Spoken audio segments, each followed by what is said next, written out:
The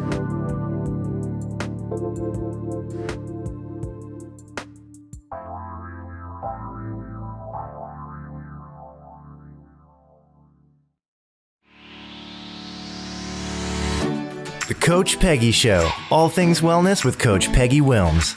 How many people in your life have told you you're half of this or half of that? Are you settling? No more. This show is about all things, and you deserve it. It's about your money, your lifestyle, your beliefs, and even romance. We extinguish excuses and raise the bar to all things possible. It's time to use your ATM. You know, your all things mindset. Welcome to the Coach Peggy Show. Bold, badass, and never half in. Hey everybody, welcome to the Coach Peggy Show, and I am Coach Peggy, and this is the place that you find all things wellness and all things well-being. And if you have no idea what I'm talking about, hop onto my website at peggywillms.com or allthingswellness.com. It's still going to bring you to the same lovely place. What we've got in my world is I've got 24 spokes. And why do I have that? Because I love to talk about finance and spirit and nutrition and exercise and crappy to happy. That's what we've got going on here today. And that's why I begged these guys. There are 30 authors. They're 2 co-authors and they're contributing authors. And I begged them to please let me have them for October. I have them all for October. 2 or 3 guests every Tuesday coming at you Tuesdays, 6 Eastern. You're going to have to stay tight, stay close to me because this is their month. Are you guys excited about that? They're like, oh my God, this is so exciting. Okay, let's talk about how we're going to kind of do this. I do a quote every time I do a show and I make sure it's based on the show. So the quote I did for these guys is the happiest people don't have the best of everything. They just make the best of everything. Good. Encore. Love it. Isn't that good? Okay, good job. The way I was thinking about this, you guys, this grit show you have, this grace show, this love show, I thought maybe what we do, because we're all here for those of you who are walking and you can't see us right now, you can find us on Transformation Talk Radio. We'll be on all these guys' sites and they're going to tell you where you can find them in just a bit.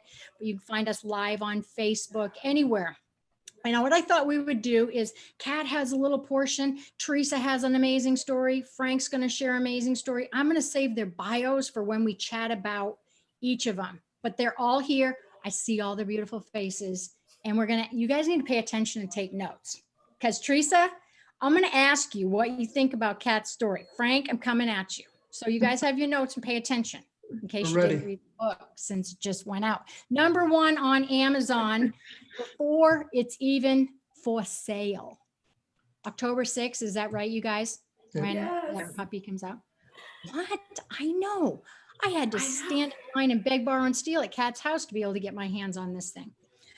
All right, Kat, let's talk about you. So I have had you on my show before, so I know you just a little bit. We're both from Florida here. And let me give you a quick bio on her, even though her, bio it's long, girlfriend. It's long. Okay, she's written several books, but let's talk about the education background. So she has psychopathology and special education background. She actually taught psychology at the University of Southern Florida at Fort Myers, which is exactly where I used to live. And she taught, she did something with, it was severely handicapped for like 10 years. That's a long time, you guys. So she gets it. Sweet girl here.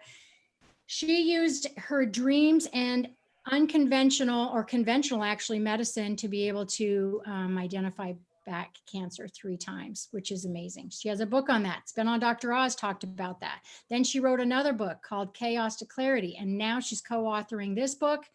Amazing, crappy to happy. And I'm so glad to have you here. Yay, Kat. Well, thank you, Coach Peggy. I'm so glad to be back with you. We had such a good time last time. And just before I came on the show, I was out there making my tea because you told me I had to bring. All right. Oh, Frank's gonna. All right. Frank just has alcohol. We're here to party. We're here to party with Peggy. Frank's like, man, I got myself a Long Island iced tea. Teresa's drink. What do you got, Teresa? You could San Diego. I got coffee in a handmade pottery mug. And she made that pottery. She makes that pottery. And I'm waiting for a little present from her because I didn't know that until like the other day. She was a potter. And what are you drinking, Kat? You drinking some? I'm drinking courtship tea that they actually make on Cape Cod. It was called courtship tea because they made it on Nantucket. And when people would court, they would sit in their parlor and drink courtship tea. Yes. I'm drinking It's pH delicious. water. Shoot me with just like boredom. Okay. Now listen, before you get started though, I do want to say something because when I was reading this book, and you know I prepare, when I was reading this book, when you come into the book, when you say your co-author piece and the things that you've done in the past, the way you compare joy, happiness, the experiences you have, when people go to this book, I want them to understand that you really mix in this fabric. Today, what we're going to talk about is kind of your chapter 3, I think, that you're in, and your experience that you just went through with a loved one. So that's kind of what I want let people know that we're going to hear from you about. Is that okay? Yes, you're talking about my best friend that died. I want to talk about the dream. Yeah, and you know what I was also thinking before we get started with this story, your life after life, because that's really what this is kind of about, is your message. I was just thinking that I really believe that you need to give us a couple sentences about your ability with dreams. I think that's important. And our other two guests have their special story, like Teresa. Teresa, I'm saving you to the end. Why? Because I don't know whether I'm going to find your story on Lifetime, Dateline, the NBC Nightly News. So you're the special frosting on the cupcake, and I'm saving Frank because his is a love story, man. Awesome. All right. So when I think about you, love takes us back, but dreams take us forward. Mm-hmm. Yeah, it does. Yeah, that's it. And it's so true. And so that story in the book is something that a lot of people, now Coach Peggy are experiencing because we've lost so many loved ones from COVID. So many of our loved ones during COVID passed over to the other side before their family could say goodbye to them. They were in quarantine. And that was such a heartbreak. And that kind of happened to me with my girlfriend, who was my tennis partner. We traveled all over the world together. Our husbands got along, so they played tennis together. And she, just before I left Cape Cod to go to my home out in California for the winter, she was passing out a lot. She was fainting. And it turned out she had a very rare leukemia. Oh, yeah. And she didn't know it. Nobody knew it. And by the time I got to California, she was already quarantined because they were going to do a bone marrow transplant on her. And she didn't survive. So she ended up passing without me getting to say goodbye. I couldn't see her. She was quarantined. So I understand what the families with COVID were going through, and I was devastated. And so I went through the grieving process, and I guess I hit the step where you get angry. Right. And I said one night before I went to bed, I want to see her. I didn't get to say goodbye, and I want to see her. And I set that dream intention. You wrote it down even, didn't you? I did. I wrote it in my dream journal. I want to see her in my dream tonight. And so her name was June. And so I went to sleep and I was having another dream. And I remember thinking, well, this isn't the dream I wanted, but it's the one I'm in, right? And I'm standing on the street corner in a busy city with cobblestone streets. And I'm looking around going, this is Boston. And that's where June lived. I lived on the Cape, but she had a summer house on the Cape. And so I'm looking around, and June walks up to me on the street corner and says, come on, let's go get a drink. And I'm like, okay, without even thinking, it was so natural. And we walked into this beautiful restaurant that has a gorgeous bar. And we sat at the bar and ordered martinis. We were known as the Martini Queens. And Before, obviously, I mean, before this dream, even. I mean, that's who. yeah, that was before part of the your dream. Yeah, exactly. We were the Martini Queens. Exactly. So in the dream, the waitress brings us our martinis. I'm so happy. I'm sitting next to her. We're people watching, which we did all the time. And I look at her martini and there's no liquid in it. There's only vegetables. And I said, well, where's your vodka? She goes, oh, I don't drink anymore. I stopped drinking. And so after but I was like, well, okay, I'm going to drink for you. It's my dream. I'm going to do what I want to do. It's my dream. That's right. It's my dream. I can have a double if I want. And so the next day when I saw her husband and told him the dream, he said she gave up alcohol before she died because of all the treatments. I think you really saw her. And you know what? It healed my heart, Peggy. It healed my heart because I knew she was okay. And I knew that the love that I had for her was something she took with her. And I was able to use that love to bring her back to me in my dreams. How long after she passed that you heard she passed via a phone call? Oh my gosh, right? Throws you right into those emotions. How long before you called her into your dream? How long was that? It was about 3 months. It was about Okay. 3 months and I'd had it. I said, you know, I need to see her. I need to see that she's okay. I know they say, oh, they're in a better place, blah, blah, blah, blah. Show me. Yes. Show me. I want to see it. You know what I love about that story is that you have a dream history. So, I mean, you had your own dreams. You saw your own diagnosis with back cancer. You balked the physicians and said, you know, this was when you and I were chatting on, I think, our February show this year, or even, I can't even remember. People have to go back. I'm losing track of time. I think COVID made me cognitively gray in my mind, like nobody's home. But my point is that that's one of the things you learn to believe, you learn to master. And then even with this, you're a human like the rest of us that said, can I do this? Is this real? Where are you? Will I be able to talk to you? And you were pissed. Mm-hmm. Yes, you're pissed because they're gone and you didn't get to say goodbye. And you have every reason to be pissed if you lost somebody during COVID and you didn't get to say goodbye. But you can see them again in your dreams. Yeah. They're only gone from this earth. They're not gone from our heart. They're not gone from our minds because that's where our dreams happen. Right. So your recommendation would be, based off of your story, your recommendation would be what? I'm in the grieving process. I'm ticked off, or I can't get over it. I'm still crying. Just do it. Keep doing it. Have no expectation of time. What would you say? I would say set your intention. People who say they can't remember their dreams, I always tell them go with the acronym SO DREAM, which starts out with set your intention, and then organize yourself, have your dream journal beside your bed, and then know that you're going to dream. Everything dreams. And then when you wake up in the morning, remain in your position and then write down the emotions you had in your dream when you woke up, and then add to them. Then underline the words that mean something to you. You're going to learn your dream language. You're going to teach yourself to dream and remember your dreams. And it's going to heal your heart. Yeah. And that's what I did. I set that intention right away. And then that approach. I remembered it. Teresa, what were your thoughts when you came upon this story and you thought about what Kat went through? What is any experience you related to with her story? Yeah, so I lost both my parents to cancer, and I know that I have visitations from both of them. I know that I do.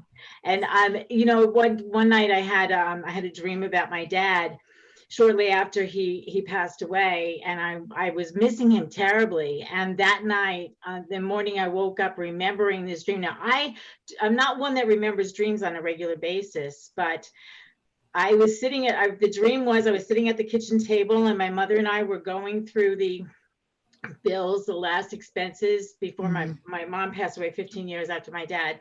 But in through the back door comes my dad, and he's like, what are you doing? He's looking over our shoulders. What are you doing? We're paying the bills. And he looked and he said, $293. They ripped you off. Oh my gosh. So I was like, I was like, Dad, what are you doing here? I miss you. And as sure as I'm having this conversation with you, I said, I need a hug. And I felt that man hold me. I felt him hold me. And I woke up with that feeling, and it still brings tears to my eyes. But Oh, honey. the best thing about this is when I told my mother about the dream, she said to me, how much money did he say? I said, $293. That was the exact amount of money my father had in his wallet when he died. Shut the front door. Seriously. See, when you know someone, you guys, when you know someone and believe them, like I know Kat, I mean, I know I'm just meeting you, but to me, that's when even if it doesn't happen directly to you, you're like, yeah, because I know that girl, I know and trust her. And that's when, what about you, Frank, when you heard Kat's story? What are your thoughts? Well, I've had Kat on my radio show twice and gonna be on again next week. Yes. And I'm so impressed with her and her ability to get people to start to dream, or to at least be focused on it, more focused on it. Right. My dad died January 7th. Now it was pre-COVID, which was okay, but it was unexpected. Okay. So I have 4 brothers and sisters. So 2 of them were there with him at the time, and he's talking, and his sister's there, and they're in a hospital. He was dehydrated. He's 90 years old, right? Yes. And they're talking to him. He's engaged in the conversation. Then he's laughing with them, and he says, "I'm going to close my eyes. I'm a little tired." He puts his head down, and he passed, and he died. That's beautiful. And which is exactly the way my father wanted to go. He was not going to live in a home. He didn't want tubes in him. That wasn't going to happen. Now, for the 3 of us that weren't there, tremendous guilt. I mean, we knew he was in the hospital, but they said he was just dehydrated, and we weren't there. And so we all fly to New York, and the 3 of us live out west. So we fly back to New York to where my father is. I remember sitting at the house, and I could feel him saying to me, "It's okay. Don't worry about it. You're the executor. Take care of the will. Take care of my family." And it wasn't a dream. It was like a daydream. I heard Kat talk about that. Right. It was almost like a daydream. I didn't see him, but I felt, and those are the words he would always say, "It's going to be okay." Oh my gosh. Cheers, hug, tears. Guys, thank you for sharing. I didn't plan that. I'm sorry. I didn't mean to. That's so touching. Thank you for sharing that. I mean, I know there are a lot of people out there with COVID and not being able to say goodbye and even struggling right now. Unless we're going through it, we all have hearts and we have empathy, but man, just don't know it. Don't know it. Oh boy. Okay. Deep breath. Are you ready, Frank? I'm ready. Are you ready? Okay, buddy, let's just do you. Okay, I'm going to talk about all your amazing things first, and you're amazing. Your story's going to be amazing too. Frank earned his degree in finance from California State University at Sacramento. He's playing around with money, guys. And then his graduate school management certification from the UCLA Anderson School of Business. He is a celebrated author, 5 books, 1, 2, 3, 4, 5, yes, and 100 business related blogs. Okay, I try to blog weekly. Hello, 100. And then he is the host of Life Altering Events, an internet radio show. I had to look this up. I thought it was a misprint. 150,000 listeners in 22 countries in 36 weeks. If you have not run a radio show, people, you have no idea. Okay, and you are a mentor and judge for the University of California Entrepreneurship Academy, which I tried to say 3 times fast. I was unsuccessful. It's hard. Welcome, Frank. Well, thank you. To the show. And you're going to talk about, just to kind of set the stage here for our listeners and viewers, you're going to talk about a family event. And I'm really, really proud of you. You stood up tall and you said, we're going to take charge of this, and everybody band together. And the quote I want to say for you is, do not be a spectator in life. That's yours. You said it. That's it. That was it. This was my youngest brother. There's 5 of us, and he's the youngest of the 5. And he was also the smartest of the 5. And for those in the Northeast, he went to Canisius College. And if you're in the Buffalo area, that's where everyone wants to go to school, but very few actually get in. So he had started his career. He was working as a troubleshooter for a department store. I had saw him the weekend before. He got engaged.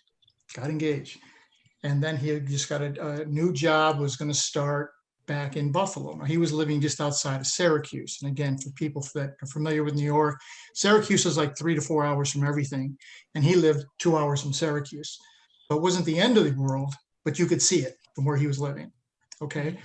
Yep. And so he was going on it was going to be his last assignment. He's driving, trying to get on. In New Jersey, they have those Cloverleaf freeway on and off. The fun And he ones. was coming around, and there was a truck, like a maintenance truck, partly in the road. It started to rain, so he went around the truck, and there was a disabled car. And he hit the disabled car, and then his car went end over end and landed on the hood. And while he was in the car, he was thinking, his first thought was, am I dead? Why am I not feeling any pain? And then the pain started, and the ambulances came, and they took him to a local hospital, the closest hospital. And that's when they called my family. And I was back in California already. So we get the phone call, 11 o'clock at night or whenever it is. My dad answers the phone. My dad is just is a rock. You see, as solid as it can possibly be. He gets the phone, and he couldn't talk. He said, I can't hear this. I can't understand what you're saying. My one sister, who runs rehabilitation hospitals, happened to be home. So he hands her the phone, and she goes into professional mode immediately, right? Right. And asking questions, where is it? What's the injury? What's it look like? She calls me in California, and I was a medic in the military, so I call the hospital. I'm more direct and blunt in the family. I'm not going to Yes. I'm not going to wait for someone to tell me what's going on. I'm going to go find out. Exactly. So I call the hospital. What's going on? What's the issue? What's happening? And they said they were going to have to transfer him to Thomas Jefferson, a teaching hospital in Philadelphia. That was the closest major spinal cord hospital. Mm-hmm. So I went there, and the diagnosis was not good. We had to wait for the surgery. And when we came out of the surgery, the surgeon had said, surgery has gone about as well as could be expected. Now, I have a very large family. I have like 400 cousins in the Northeast. Okay, so when it was time after the post-surgery and the doctor was going to talk, there was my mom and dad, the 5 of us, and probably 20 cousins in the room. And the doctor said it went as well as could be expected. He's going to be in a wheelchair for life. He is a quadriplegic. He's going to have to learn how to do everything, from holding a spoon, every human function he's going to have to learn again. And and she paused at that point. Then me, the blunt one, says, I heard that people with this injury die within 5 years. Yes or no? Right. And you know how doctors are. Doctors will, well, it depends. I said, stop.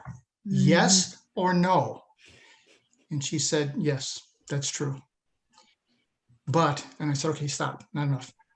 And then she said, now, given that he's going to have to learn everything again, you may want to consider putting him in a place where he can have these services. Right.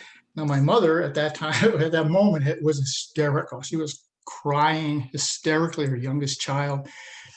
And it was like a switch turned. And she went from this sobbing grief to intense anger. And she just looked at the doctor and said, he will never see the inside of a home, ever. Yes. We will do whatever it takes. If we have to do it ourselves, we'll do it ourselves, but he will never see the inside of a home. And the 27 people in the room are all nodding, like, this isn't going to happen. Not going to happen. And he went on. We had multiple surgeries. And the net of the whole thing was, he was very determined. I'm not going to die within 5 years. I'm going to live 50 years. As part of a lawsuit, the insurance had to settle. He had to pay his medical for the rest of his life. Yeah. And they figured, well, it took 2 years to get to that point. All right. They figured he's got 3 years to live. He'll die. It's not going to cost us a lot of money. And Right. my brother, being a stubborn Italian, said, I'm going to live for 50 years. Okay. August 11th, just past August 11th, was 35 years post-accident. Wow. 35 years. He is more healthy now than he has ever been. Oh my goch, love since love, the accident. Love. And Dr. Bonnie McLean, who I think we all know, Yes. With her integrative medicine, I was talking with her, and that's what ultimately happened with my brother. They had him on medications and all these different drugs, And then the one affected his kidneys, and then we changed the drugs, and it's affected his liver. And this was going on for years. And finally, one of the doctors said, I'm going to get you to a holistic doctor, and we'll figure out a way for insurance to pay. So my brother said, I have to go see a witch doctor. So he goes to the doctor, and she tells him, Okay. this is what you got to eat. Yeah. This is the exercise you're That's going to right. have to do. This is the way you're going to have to live your life. Okay. In or you're out. And he followed it religiously. And look He at, has been so involved in Look so at- many things. He was he moved to Phoenix where my sister lived. We grew up in Buffalo. You can't live in Buffalo in a power wheelchair. no, Not happening. no. So So he moves moves to with your Phoenix. sister now. who did the rehabs, was familiar with rehabs. Yes, very much Yeah, so. yeah. And so they ended up buying a house Yes. next door Yes. to each other. Now you want to So talk about crazy. divine intervention, Kat. Yeah. My sister was already in Phoenix. My brother was having a second or third surgery, and most of us happened to be in Buffalo for the surgery. My sister calls up and says, the woman next door died. And she's an older lady, 90 some Yep. years old. And she went over to talk to the family, and she said, anything I can do to help you? And they said, well, we just want to sell this house as quick as possible. We're from Minnesota. We want nothing to do with Arizona. So my sister says, not wanting to be a ghoul over the grave here, but if you wait 48 hours, I'll bet my family will buy this house. So she gets her video, Frank. those big videos Yep. in the old days. We Yep. gotta hold it like it. And it's a mirror image of her house, and she's going around doing the house, gets the VHS or whatever it was back Yeah. then. Federal Expresses it to the hospital. We had to buy them a little Says, do you want this DVDs so you thing? could put the slot in there. No, nothing at that point. Awesome. So we buy the house, and they're right next door to each other. And so my mother and father, while they were alive, would spend time in Buffalo. My mother's story was, when it hits 10 degrees in Buffalo, I go to Phoenix. That's right. And when it Good. hits 110, I go back to Buffalo. You hold that thought, because I want to come back. I want to hear what the girls have to say. We are going to take a very quick break and come back. You guys are listening to the Coach Peggy Show. We're talking crappy to happy. When we come back, remember, we do a lightning round. These guys have no idea what's going to happen. We're going to talk to Frank a little bit more. We're going to get into Teresa's story. And at the end of the show, I always do fat or for real and a question. So come right back. See you soon.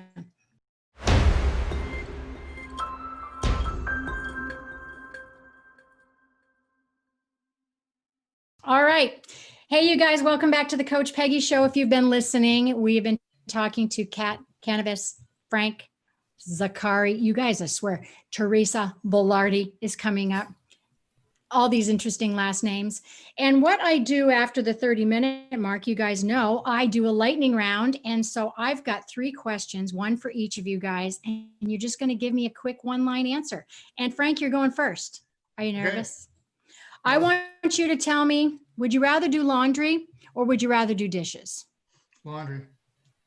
Laundry. Do you do your own laundry? Do you do the laundry? I do everybody's laundry. I didn't even know that. And you fold it Yes. meticulously and put it in piles in everyone's room. Do the whole thing. Wash them, dry them, fold them, put them away. God, I love you. I was a You single should start father. another business for all You had to do 400 of your that. cousins. That's awesome. Oh, that's it. Okay. Kat, I'm giving you $1,000. Mhm. Not really. Okay. But I'm on air, so maybe I'm giving you $1,000. You have 3 options. You're either going to have to spend it on a new phone or some technology, or some new clothes, or split it between you and the other 2 guests. What are you going to do?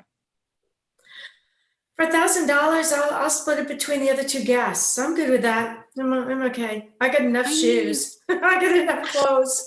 And I do not want to have to change my phone, because I don't want to have to take everything off this phone and put it in a new one. So hey, Amen, let's just sister. split the money and go party. Go party. I had all but a freaking flip phone 2 years ago because I'm that way. I don't want to deal with it. Teresa, are you ready? I'm ready. Okay.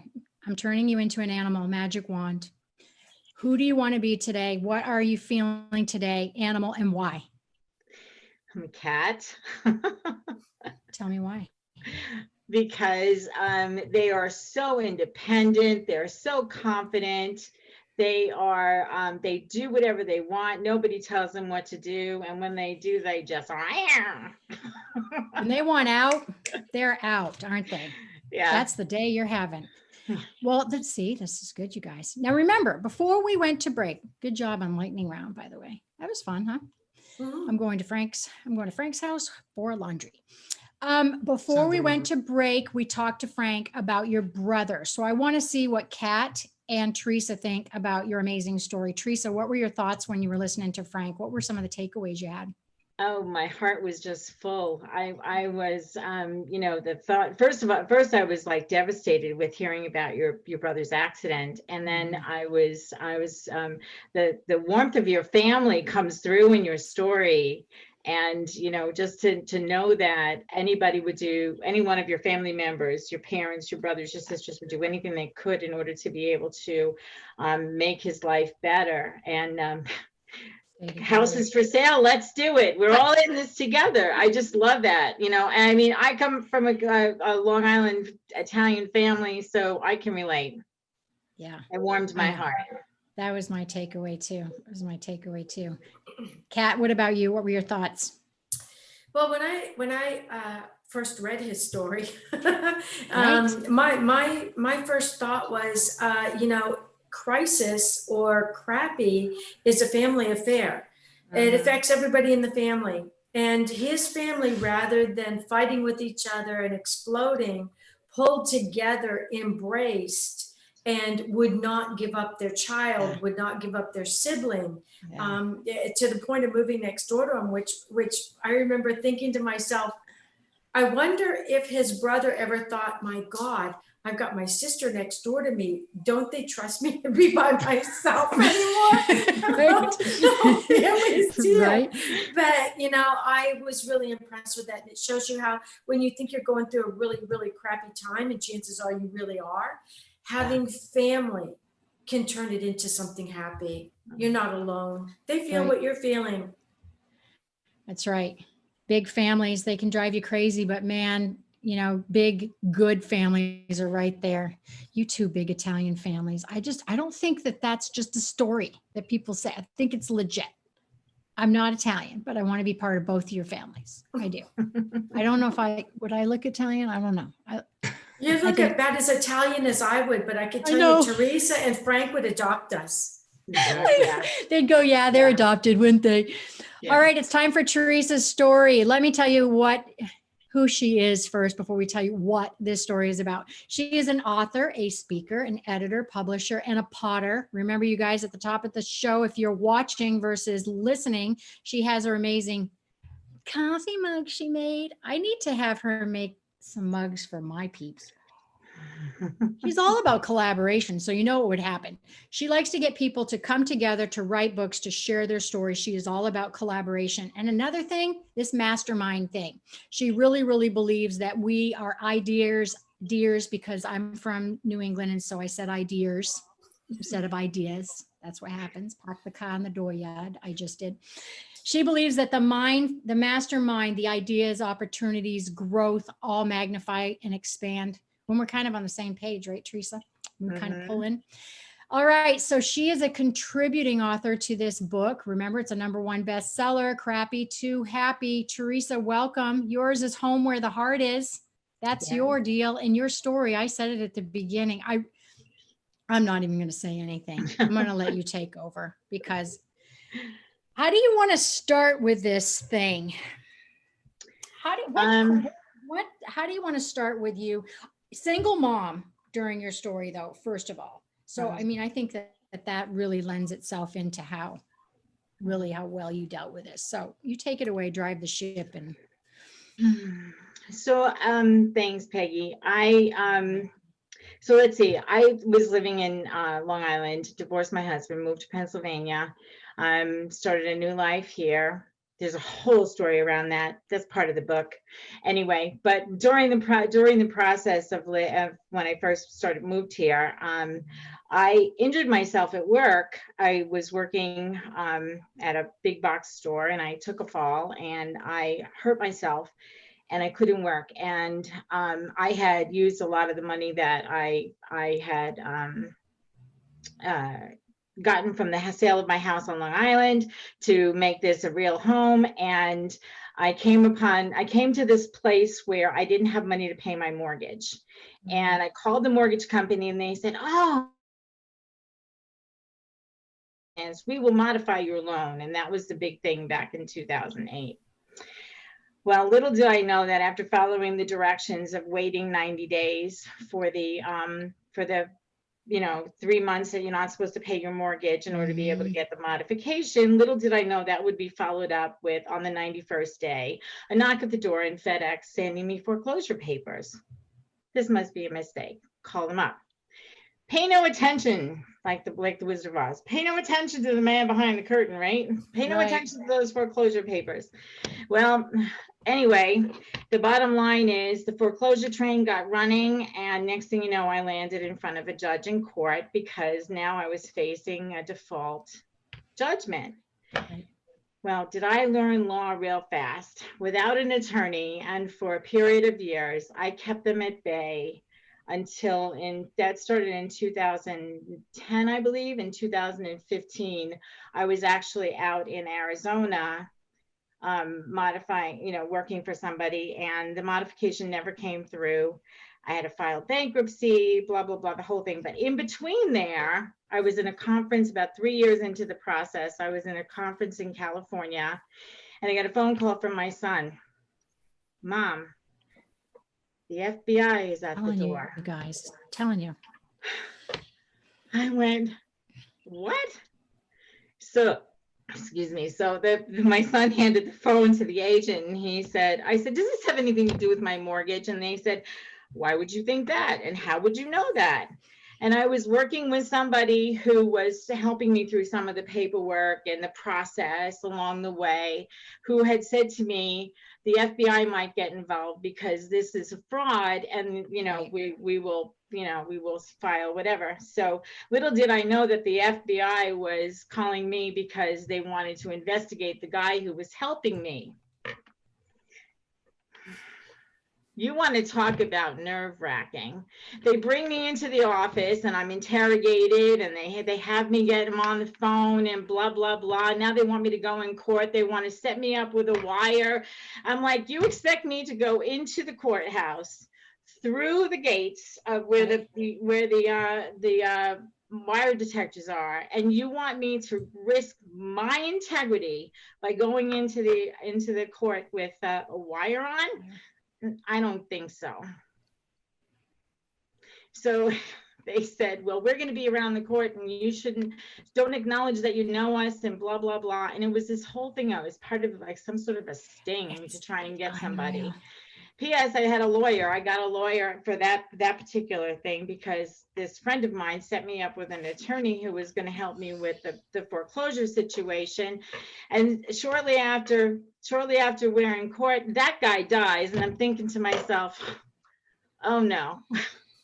Like, what did I get myself into? This is a crime drama. I don't know how you didn't start drinking, whatever else other coping skill you could possibly, because I mean, who do you trust? You've got the bank, you've got a financial institution, then you've got, of course, the FedEx guy showing up, whatever, but then the FBI. I mean, I don't know how you had the nerve. I kept thinking she had the words I can't use on air to stand up and fight for yourself, your intuition. You must really believe your intuition. Yeah, well, it's not just my intuition. I have faith beyond what I could even tell you. That is like, and the most interesting thing is I could feel the power of God in every situation, because on one day when I was heading down I had to go down to the bankruptcy court. I had to file bankruptcy through this whole thing too. And then, and I don't know how but my credit score is all the way up to like 750 or whatever it is right now. And this is only going back 5 years ago. How this stuff happens, I don't know. But all I know is that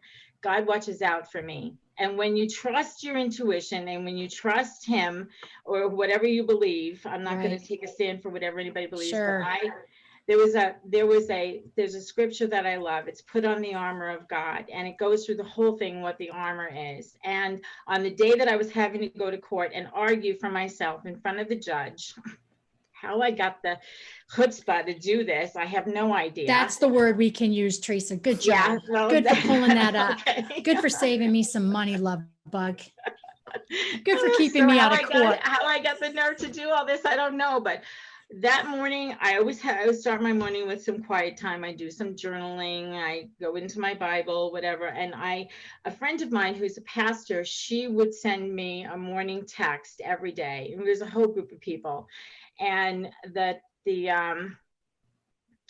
the verse for the day was the armor of God. I was like, well, this is appropriate. I was just happened to be reading that because it came up as my I have an app on my phone, and it came up as the verse of the day. And I was writing in my journal, and then her text came through, and then I'm like, okay, I'm ready to go. And my prayer that day was to send an army of angels with me. And when I stood in the court, I felt like I was 3 feet off the ground. But when I left that morning, before I got in the car, that was my prayer. I had my stuff, checked everything. I usually would not turn the radio on or anything. I was just like, I wanted to be in quiet contemplation about what I was facing. And I get in the car and I pushed the button. I thought it was the radio. And all of a sudden I hear Joyce Meyer's voice coming across. And what is she preaching on? The armor of God. I went, well, so Can't make this up.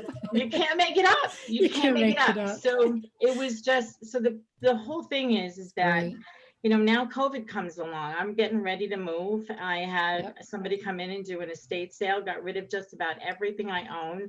I have no furniture in my dining room, not in my living room. I have a bed. I have my office. I have a buffet table in what used to be my dining room, and a folding table that I can sit and have meals at.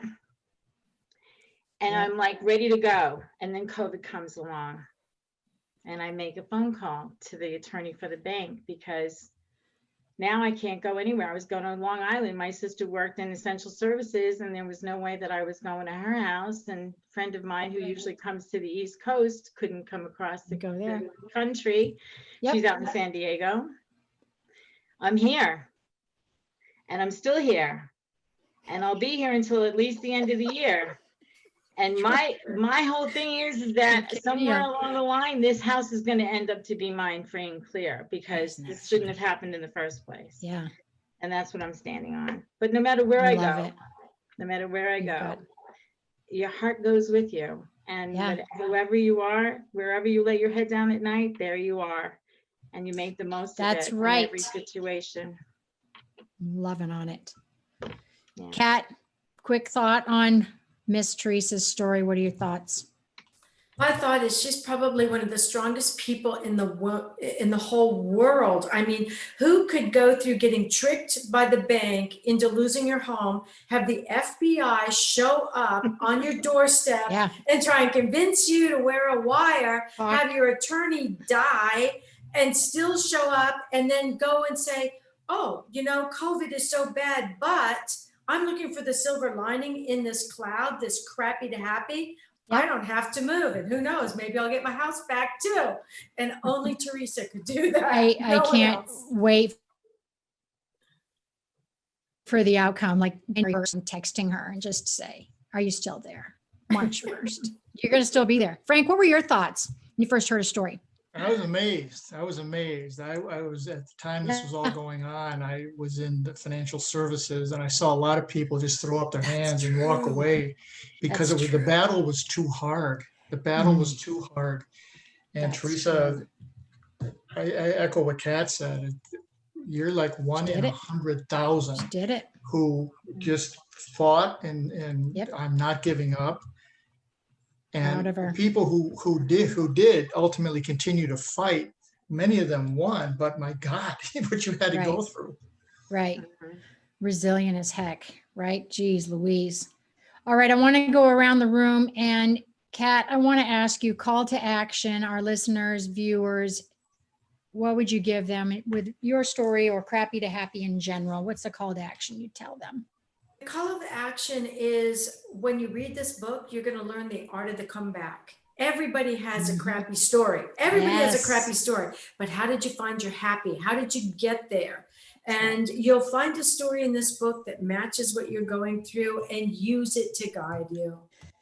It's chicken soul of the soup in a different, it just felt that way. You can sit down in a bathtub, you guys, a hot tub or whatever, and I don't care. You're going to connect with somebody's story in this. I agree. What about you, Frank? What would be your call to action for anybody listening or watching? This is a book you have to get this book. This is real people going through real things. This is not fiction.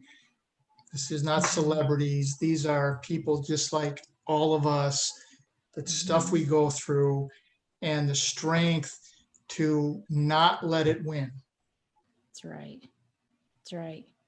I know. And I was thinking about your story. I was kind of thinking the same thing as Teresa. You were kind of like, you know what, insurance company, you know what, go ahead and take it. You did a really good job of assigning people. The attorneys are going to be the attorneys. The insurance company is going to be the insurance company. We're going to be the caretakers. And I love the fact that you guys stood up for the most important piece, which was, we're going to stand behind my brother and figure out how to make him healthy and happy. And that's what my biggest takeaway was from your story. All right, Teresa, I'm coming at you, call to action. What are you going to tell everybody? Well, everybody has a story, and as different as they are, they're all the same, because the feelings that you get and the emotions and the fortitude that you develop through going from the crappy to the happy, and the trust that you have to have in other people, the trust that you have to have in your higher power or God, the trust that you have to have with knowing that somewhere you will get through whatever it is that is before you, that it's not going to last forever. Though all those things are going to be, when you read this book, all those things are going to be inspiration for you to be able to get through the next suddenly or the next situation that may come, to pass in your life. And it will. I love it. It will. It will. Okay, we're dancing around the room one more time because I want everybody to tell where we can find you. So, Kat, just let us know social media wise where everybody can find you, and then we're going to head to Frank and Teresa. Great. I just want to say, Peggy, thank you so much for having us on and for being a mentor to our Crappy to Happy book this whole month. But you can find me. Just go and Google The Queen of Dreams, and I'll come up. Just The Queen of Dreams. Duh. And everything's there. You're going to find social media links and all sorts of things and connections to her book. So absolutely. Mr. Frank, Mr. Z, where can we find you? You can find me a lot of places: LinkedIn, Facebook, my website, frankzaccari.com, radio show. I'm easy to find. You are, because you're so diverse. You're so out there, buddy. Teresa, other than making us all crappy to happy mugs, sorry, I'll pay whatever it costs. Where can we find you? You got some new things going. Yeah, I've got some new things going. Teresa, Amazing. You can find me on Facebook, Twitter. I'm not super active on social media, and my websites are under construction. TeresaVelardi.com is being revamped. All of the links to everything else will be on that page, so you can go there and just connect wherever you can. Yes. Teresa without an H, no H. Teresa without an H, yep, Teresa. All right, one more time, crappy to happy. Kat, I want to ask you, let's see, this week, do you have a crappy that went to happy? I know I'm pulling this out, making it up. This week, what was a crappy to happy? Well, I think probably one of the biggest crappy to happies is one of my cats got out of our rental, and I thought he was gone. And I found him sleeping in my closet on top of my underwear. The greatest story ever. Totally made that up. Frank, what about you? Do you have a crappy to happy this week? I know it's Thursday. Crappy to happy this week. Well, this is my wife's house in San Diego that we're living in now. And she has been trying to get drapes for a year. So this was the fourth time people had come to line them up and they're almost perfect after a year. Oh, patience. That's, geez Louise. They better be like gorge. We want pictures of you in front of them holding whatever, every single one of them. Dang. Teresa, do you have a crappy to happy from this week? I do. So yesterday, yay, let's hear it. yesterday I had to go to the orthopedist, had knee surgery about a year ago. Yeah. And I also have carpal tunnel in my hands from all the typing and all the pottery and everything else. So yesterday I walked in the doctor's office with incredible pain in my thumb joints here and this here, where I also have arthritis, not owning it. It's there, it'll go away. They injected me. It was crappy. Trust me when I tell you it was crappy. Those injections hurt like hell. But today, especially in hands. happy day. Hands are working great. Happy. Oh, that's really good. Yes, the hands is so, oh boy, that does hurt in the hands. Okay, all three of you, thank you so much. Thank you for kicking us off in October from crappy to happy. I'm happy that we're not talking about things being crappy forever. It's amazing. We've got 4 episodes. So every Tuesday, 6 Eastern time. I'm going to have you, David, take us to break. When you guys come on back, we're going to talk about fad or for real. I'm going to put down the gavel on one of them. Got a product to talk about. And then I got a question that's really cool. I'm going to come right at you. So see you really soon. Bye.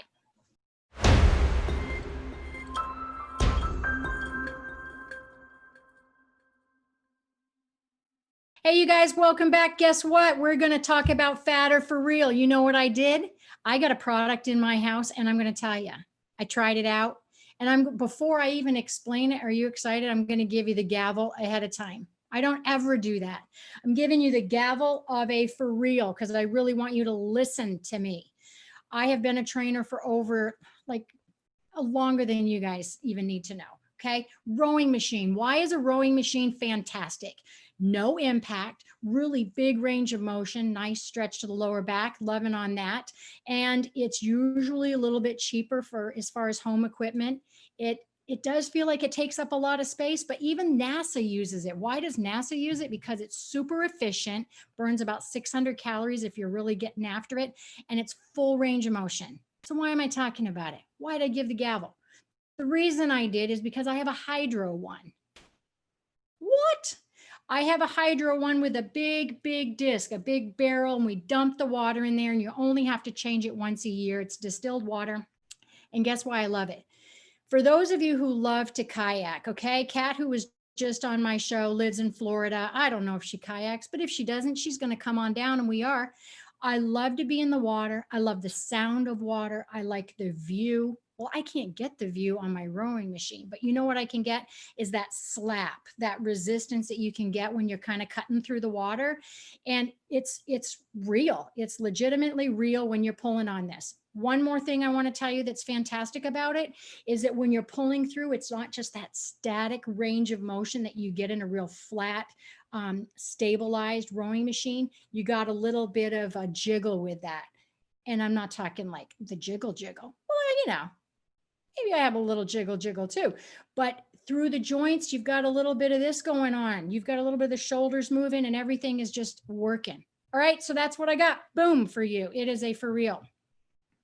Let's talk about the question of the hour and then I'm going to let you go. The question I had coming at me is, do I believe you have to eat the 4, 5, or 6 meals a day? You guys know how I am with diet, but I'm going to say it one more time. Or 5 million times till I die sitting on a lawn chair on the beach at 102. I've had that dream, so it's going to happen. Diets and nutrition is all about you. Food is fuel. You need to figure it out. You know I am about experiments. You know I am about trying foods, taking them away. Take dairy away for a week, see how you feel. Take red meat away, see if your inflammation goes down. Try 4 meals a day. Try your 3 meals and a snack. Try 2 meals and a snack. Intermittently fast. What's important? How can you figure this out? And if it works for you, write it down. For 1 week, write down what you eat, the time of day you eat, and more importantly, how you feel after, because food is fuel. The intention is to make you feel better, not worse. Everybody's different. Kale might upset your tummy and it might not the next person. So that's what I'm saying. Don't ask me again if I'm going to make you eat 6 meals a day, because you're not going to hear yes from me. You're not going to hear demanded breakfast at 8 o'clock. You might hear me say work out before breakfast if you don't have anything medically wrong with you. Don't know, but reach out to me. You can find me at Peggy@allthingswellness.com. Be here next Tuesday. Of course, you're going to see me talking to 3 other beautiful faces. Crappy to happy. I love having you here, and I will talk to you really soon. Bye. You've been listening to The Coach Peggy Show, all things wellness with Coach Peggy Willms. Tune in live the first and third Tuesday at 6 p.m. Eastern on TransformationTalkRadio.com, where Coach Peggy talks all things wellness. Not just nutrition and fitness, but about all things, about your money, your lifestyle, your beliefs, and even romance. The Coach Peggy Show, bold, badass, and never half in. For more information or to connect with Coach Peggy, visit allthingswellness.com.